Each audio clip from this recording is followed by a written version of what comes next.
शांति ओम शांति ओम शांति। ओम शांति। कल्याणकारी परमपिता परमात्माना प्यारा आदरणीय स्टेज पर बैठेला सर्व वडीलो, सभाમાં उपस्थित आप सर्व परमात्म बगीचाना प्यारा प्यारा फूलो, आज विशेष આપણે બધા ભેગા થયા છે બે માટે, એક તો પિકનિક કરવાની, બીજું આ જગ્યા ઉપર બાબાનો શું લહેરાવાનો છે? ઝંડો લહેરાવાનો છે। અત્યારે વિશેષ શિવરાત્રીની ખૂબ તૈયારી ચાલે છે બધી જગ્યાએ, કેમ કે ભગવાને છેલ્લા 2 મહિનાથી એમના મહાવાક્યની અંદર એક જ વસ્તુ કહી કે शिव जयंती शिवरात्रि साधारण नहीं है, स्वयं भगवान के धरा पर की अवतरण जयंती है। भगवान आ धरा पर अवतरित हुआ, इसलिए बहुत धूमधाम से मनाओ, दीपावली की तरफ मनाओ। केम के આપણે બધા જન્માષ્ટમીને તો ઉજવીએ છીએ ખૂબ ધૂમધામથી, રામનવમીને ઉજવીએ છીએ ખૂબ ધૂમધામથી, બીજી અનેક જયંતીઓને આપણે ખૂબ ધૂમધામથી ઉજવીએ છીએ, પણ શિવ જયંતીને શિવરાત્રીને આપણે એટલું મહત્વ નથી આપતા, કેમ કે આપણે જાણતા જ નથી।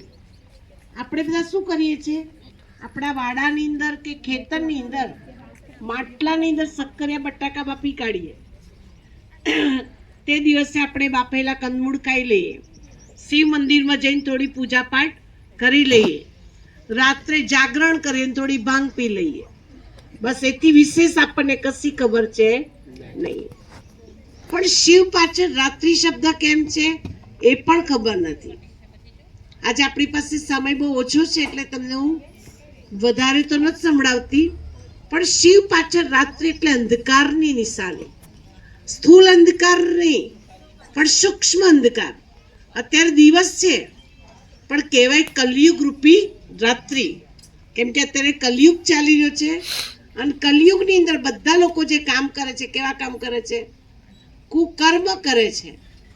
કેમ કે પહેલાના જમાનામાં કંઈ પણ ખરાબ કામ કરવું હોય ને તો રાત્રિનો આશરો લેતા, અને અત્યારે તો થોડે દિવસે જ, થોડાક દિવસ પહેલા જ આપણા ઇન્દુબાના ઘરે સવારે 5:30 વાગે, સવાર 6 વાગે પહેલા ચોર આવે 12 થી 2 ની વચ્ચે, અને આ તો સવારે 6 વાગે ચોર આવીને ચોરી, બર બજારે ચોરી પણ થાય, બર બજારે બળાત્કાર પણ થાય, બર બજારે અત્યાચાર પણ થાય, અને બર બજારે પાપ કર્મ પણ થાય, કેમ કે કલયુગ રૂપી રાત્રિ છે।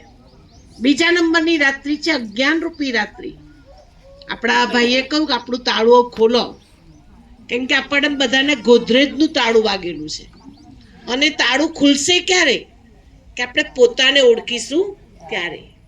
સોક્રેટીસે કહ્યું કે તું તારી જાતને ઓળખ, તું કોણ છો, ખુદને નહીં ઓળખો ત્યાં સુધી ખુદાની પ્રાપ્તિ અસંભવ છે।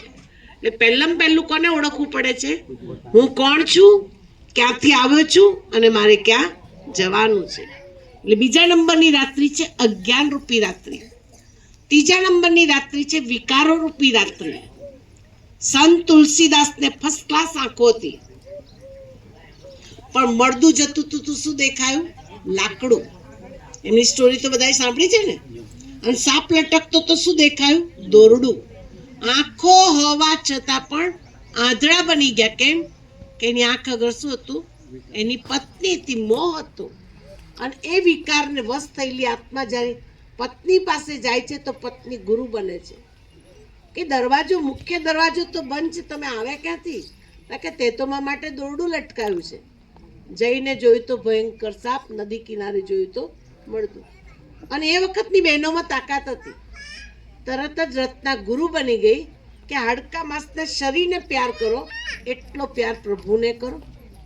અને તે જ વખતે સંત તુલસીદાસની આંખો શું થઈ ગઈ? ખુલી ગઈ। આંખો તો ખુલ્લી જ હતી, પણ કઈ આંખ બંધ હતી? ચર્મચક્ષુ બંધ હતા। અરે